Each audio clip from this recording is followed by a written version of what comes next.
Water in my crawl space. What's the worst that can happen?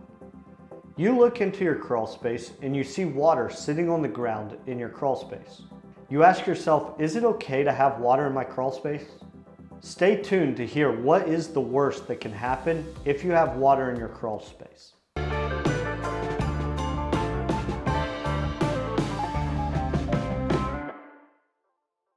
Hi, I'm Nolan Beery and I'm the Director of Sales at AccuLevel.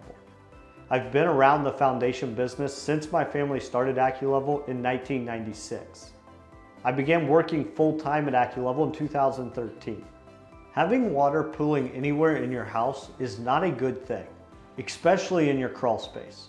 In this video, I will discuss if you should be concerned about water in your crawl space, how to remove it, and how much does it cost.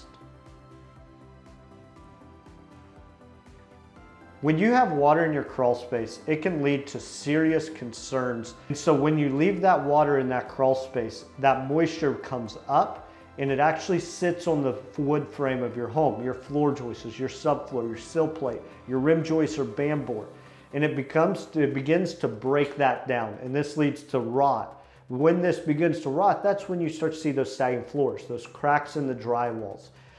In addition to that musty water sitting down there for extended periods of time is food for any kind of biological growth, and you're also breathing in that air that water is giving off inside your living space. So it can cause flare-ups of allergies, or it can be a little bit harder for young children to breathe when that high humidity, that great moisture comes up into the air and you're breathing it in your home every day.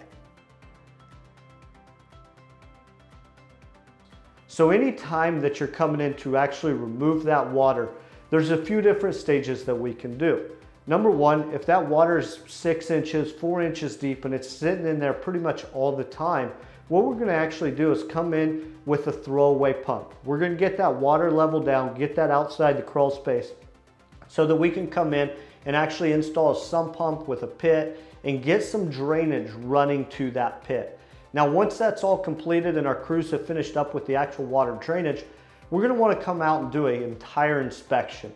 Because of how much water that was probably in there, it's not gonna allow our project advisors to get a really good inspection in there without getting really, really wet or even having to swim through your crawl space. And so we're gonna come back, take a look at the wood, take a look at any possible biological growth, and start to look at what kind of damage has that water caused and what can be done to solve that as well.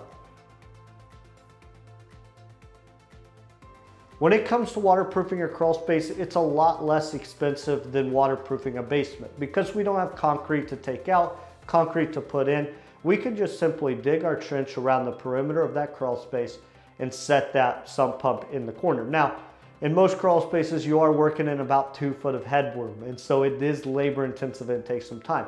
But you could plan on about $25 to $28 per foot to actually run that drainage around the perimeter of your home. That's per linear foot. And then additional about $2,000 to $2,500 to set that sump pit, that sump pump, to take great care of that water, get it away from your home for you. If you have issues with your crawl space or foundation, give us a call to schedule an appointment with one of our project advisors. You can also go to our homepage, AccuLevel.com, and click the Book a Consultation button. Fill out the form and we'll contact you within the next business day. Do you have questions about water in your crawl space? If so, please leave them in the comments below and we'll be happy to answer those questions for you. Check out the description for more videos and blog articles on crawl space and foundation repair. We noticed that about 99% of the people who watch our videos are not subscribed. So if you could hit that like and subscribe button, we would greatly appreciate it. Thank you so much for watching.